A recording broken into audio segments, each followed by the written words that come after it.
They were playing an unbelievable $3,500 tournament. My entire summer comes down to this. The success in this tournament will really allow me to either one, take care of that promise I made to my mom by making $25,000 in profit, or two, fail miserably and just like many other things in my life, come up a little short. Anyways, there's a lot to get into, so let's get right into it. We've got to make it to the allin.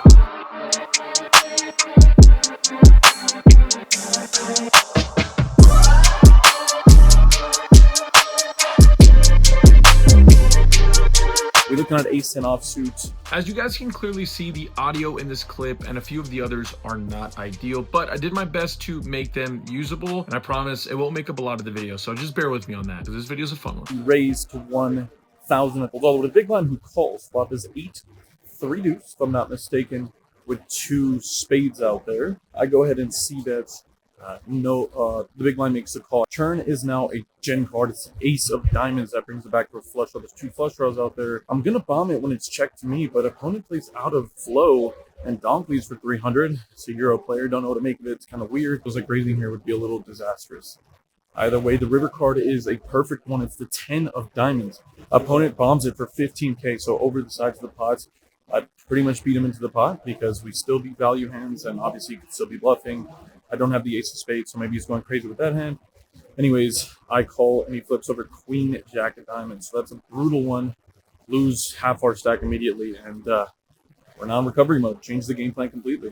Honestly, that first hand was really rough. I can't tell you how long I've been looking forward to this specific event. It's a prestigious one. It's one that a good friend of mine final tabled last year. So, you know, it kind of sucked. It took the wind out of the sails pretty quickly, but I'm here to rebound, and I'm here to do well. The starting stack now is 28,000 chips, and luckily for me, it's still level 3, 400 big blind. The button makes it 800 to go, and I'm in the big blind with jack for a spades. Easy call here with the suited Broadway card, so we're going to a flop. Pretty decent one as I flop bottom pair. I check it over to my opponent who c-bets 700. I do consider for a brief moment check raising. I like check raising with these random lower pairs. One, it works as good equity denial. Two, there is a chance sometimes that we get called by worse drawing hands, so we can somehow get value, believe it or not. And then beyond that, we can just get hands that have equity to just fold. So if they have like 7-8 or 6-5 random c-bets, just get them out of the way, you know what I mean? Just get rid of their equity and take the pot down. But I just decide to take the road most traveled by and the least variance and just make the call. The turn card we go, which is the ace of spades, which is a good one for me as it brings in that backdoor flush draw that we were looking for to go along with our bottom pair. I check it to my opponent, and then he does something a little interesting as he checks it back. The river is now a brick. I'm in between a couple of options here. I think there's a small chance my opponent maybe has like, I don't know, a 10, a queen, something like that. He almost never has an ace when he doesn't bet it. And when he checks the turn, I feel like he has some semblance of showdown value. Maybe he has a random pocket 8s or pocket 7s that is a pair. So I want to do something a little quirky here, and that's go for a block bet. I don't recommend this too often, and I say this almost every time I do it, but to be honest, I'm just trying to do this to not have to face a massive bet from a bluff. It's a little annoying. It's kind of like a check, but I'm going to go ahead and bet out 500 as a block bet. Luckily for me, though, my opponent folds pretty quickly. This next hand is a good example of not knowing my surroundings and totally being checked out. It's level 3 now, it's 400 big blind, a few hands have passed, and the action folds to the middle position player who's sitting on a pile of chips and raises to 800. I'm on the button with a really nice hand, ace-10 offsuit. It's nice because we have a clear 3-bet fold. What I mean by that is, my hand's not really strong enough to just call. I get it, I'm in position, but my opponent's going to open up here with significantly stronger aces that I'm holding, and that's not a great thing as the reverse implied odds, as we've mentioned probably a time or two before, not a good thing. Beyond that, we have a really easy 3-bet. We can get folds from slightly better aces like ace-jack offsuit, maybe even ace-queen offsuit if our opponent's super tight, and beyond that, we can still get called by worse hands like king-queen suited, king-jack suited, queen-10 suited, the list goes on. All that being said, if our opponent does 4-bet, we have a very easy fold. We don't have to think too much about it. The only problem is I 3-bet to not a normal sizing of, I don't know, let's say 2,500, 2,400 maybe. I make it 10.7k. Yeah, I don't know what the hell's going on. Unfortunately, I'm not accustomed to the chips here. This isn't the first time I've misclick at this place, but again, it happens. I'm ashamed of it, but I'm not gonna not show it. Luckily, this time around, our opponent laughs it off and folds, but that could have easily been a disaster. I'm lucky this time around. Well, now that I know what the 5k chip looks like and what the 1k chip looks like, Hopefully I don't run into this problem again. It's now level 4, 500 big blind, 300 small blind. My starting stack is around 28,000 chips. Early position makes it 1.1k to go. The button calls, and then I'm in the small blind here with ace king of hearts. Peeling a hand this strong out of position is kind of like a double-edged sword. It feels great. We have a massive value hand, but it is a drawing hand to be fair. But the other problem is I'm going to be out of position for the entirety of the hand. And for that case, I think I've got a 3-bet here, and I've got a 3-bet to a pretty large sizing. Worst case scenario to end up heads up. It'd be a disaster to go multi-way, and that's going to happen very often when you make it a small sizing. If I were to make it, I don't know, 2.5 or 3,000, what can easily happen is the initial raiser, that early position player, makes a call, and then that's going to just incentivize the button to make the call with the pot odds he's getting. So we're going to make it a little bit larger here. I'd go 4x out of position, and then I'd add 1x for every player in the hand. I don't know. That makes sense to me. I'll make it 5.2k. Luckily for me, both players make the fold, baby. This is clearly my David and Goliath moment. It's Kieran versus the world, and finally, I'm starting to settle in.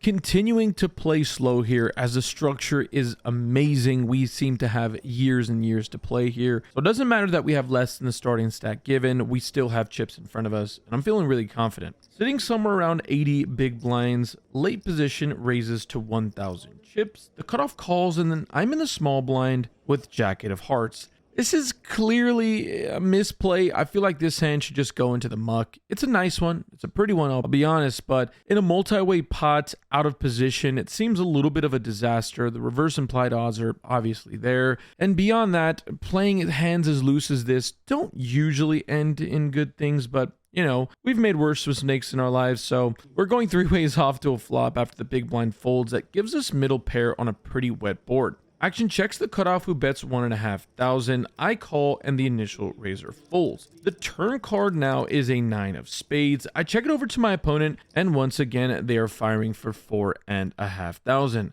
Like I mentioned, I hate my call pre-flop. This is just clear boredom setting in, and I need to focus up and really lock in. We're bleeding chips when we don't need to, and we need to maximize winning chips when we have value hands. Either way, we make the fold, and just like that, we're down some more chips. More hands dealt, more hands played, more hands folded. This next hand ends up being one of the most interesting ones I play, probably for the entire summer, so give me your input. Folds to the cutoff, who makes it 1.2k to go. One of the stronger players at the table. You might have known him. He goes by the name of Fausto. He is definitely one of the more successful LA-based players that I've come across, and a friend of the vlog. Once again, the action folds to me in the cutoff, and we look down at an ace-10 offsuit. Like we talked about earlier, this is a good spot for us to just 3-bet fold for all of the reasons we mentioned before, so I go ahead and do just that. I make it 4k to go out of position. I think we can go a little larger. As we mentioned, 4x seems to be a pretty decent amount, but we'll live and we'll learn. Action folds back to Fausto, who, after quite a long tank, makes it 9,000 chips to go. He does have me covered, and this is clearly a very easy fold for many reasons, but something out of the corner of my eye just doesn't sit right. When my opponent went to raise, I got a live tell.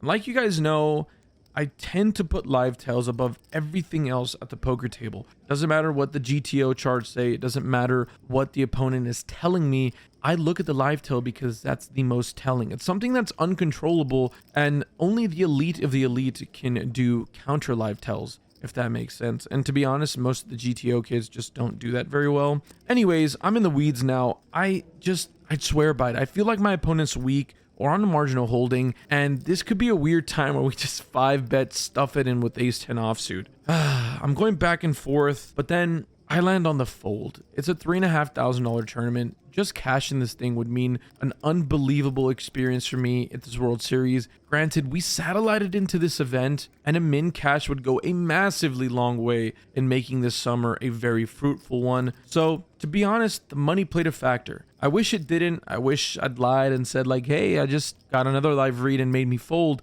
But I don't know. I'd love to ask him at some point, if you're watching, Fausto, were you bluffing? I don't know. Maybe you don't remember. You play a lot of hands, but that's the truth of the matter. Didn't go with my live tell. Money played a factor. It is what it is. Things are officially getting slightly off the rails. I'm sitting here with less than half of the starting stack. Blinds continue to go up, and unlike the rest of the table, I'm sitting on sub 50 big blinds. Yeah, not looking that great. For the most part, things have been slow, but for me, I've just had the second best hand a lot today. Fausto raises in middle position to 1,500, and I look down a king jack offsuit. Yeah, this should be a fold. There's no two ways around it, but considering Fausto has been pretty active to this point, I don't mind calling for that specific reason. Slightly exploitative, but considering how many recreational players are left to act behind me, I doubt that I'd be getting 3-bet at a high enough level for this to be too bad. So we make the call, and then both blinds call as well. We're going 4 ways off to a flop that is about as good as it's going to be when you flat call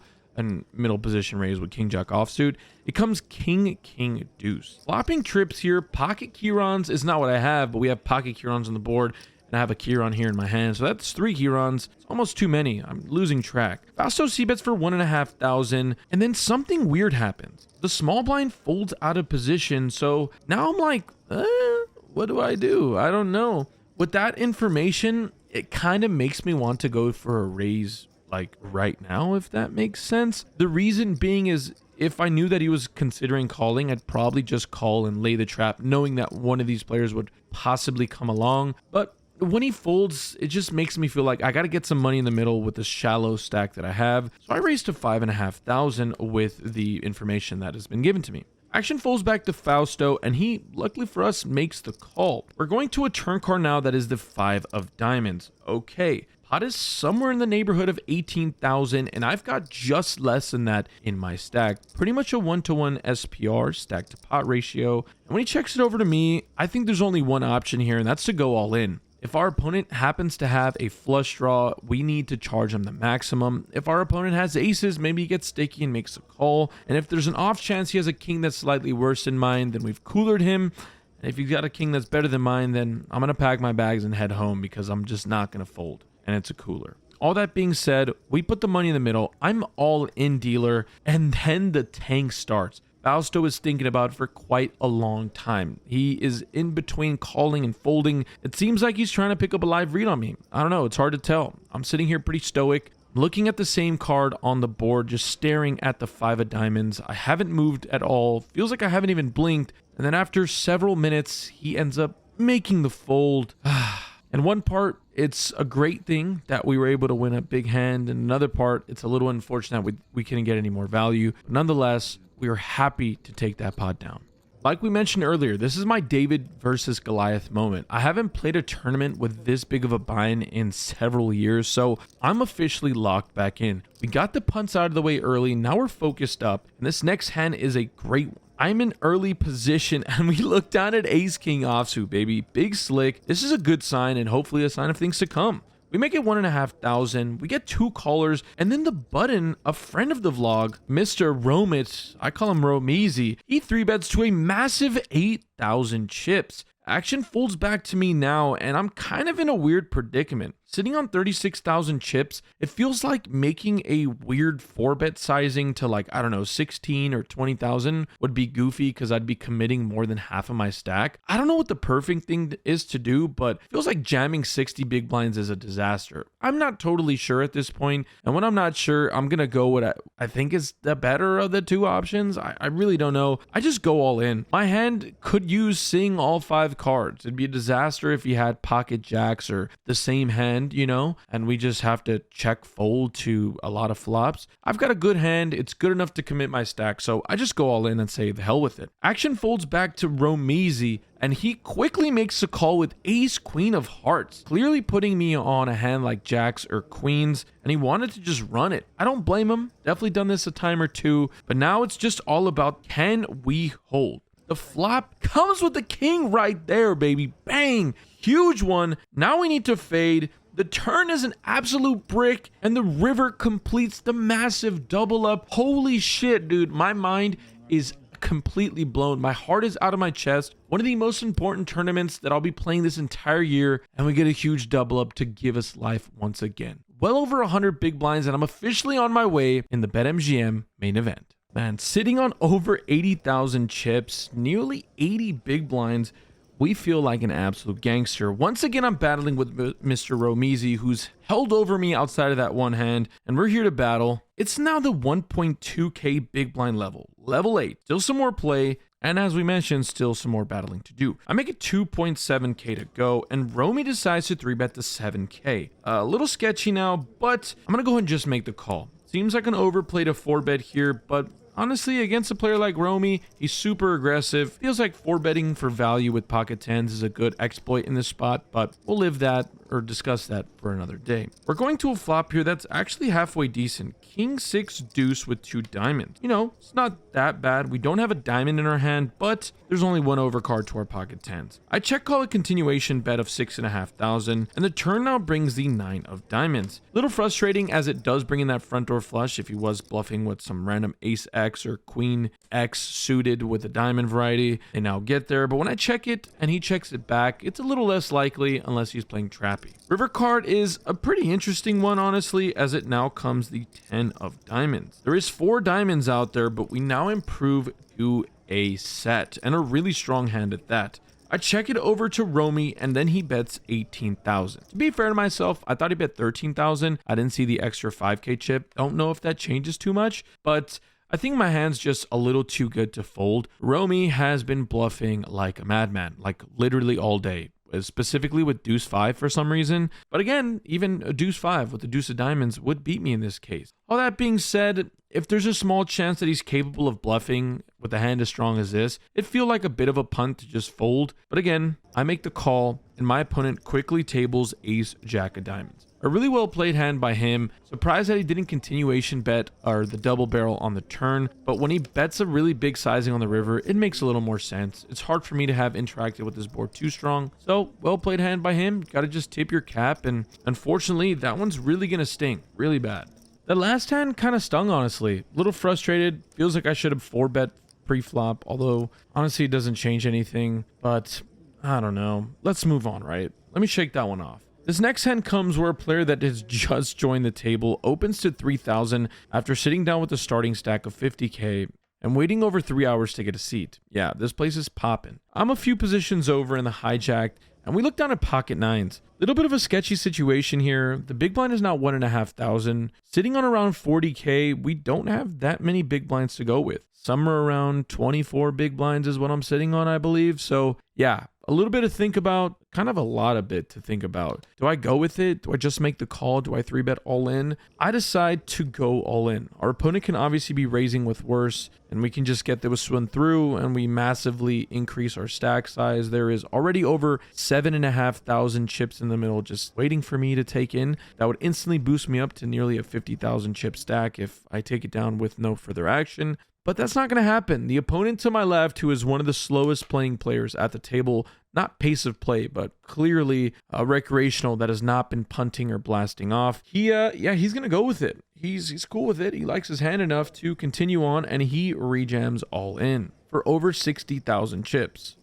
And after literally no time at all, it folds back to the initial raiser, and he instantly sticks it in as well. So we're going 3 ways. Clearly going to need some help, and it's even more apparent when the initial raiser shows ace king, and the player behind me to act that went all in shows pocket queens. Fuck me, right? All right, we're going to need to get lucky. The flop is absolutely none of that. It's 5-3 deuce.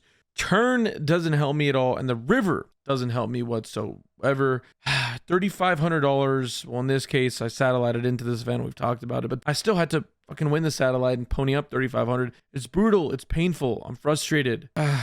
Just feels like the deck was trying to bail me out in some spots, and I just wasn't listening.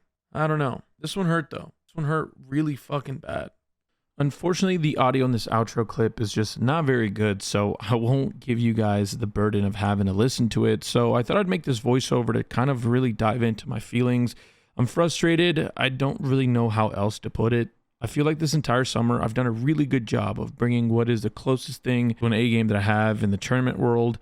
And although I know I lack in a lot of different areas of the tournament game, I feel like I've done a really good job of just using what I got and finding ways to make money, finding ways to get into the cash, finding ways to build stacks. And today started off kind of in a cooler situation, really helped settle in after finding a big double up. And then after that, I don't really know where where it went wrong. I mean, I don't feel like I was outmatched by my opponents, but clearly that might have been the case. I'm frustrated. I put a lot of eggs into this basket. Luckily, I was able to satellite into this event, but still, knowing that I satellited into this event, a min cash would have gone so far in helping relieve the stress, the financial burden of the summer. I'm frustrated. I'm disappointed, but there's always tomorrow. So I'll see you then.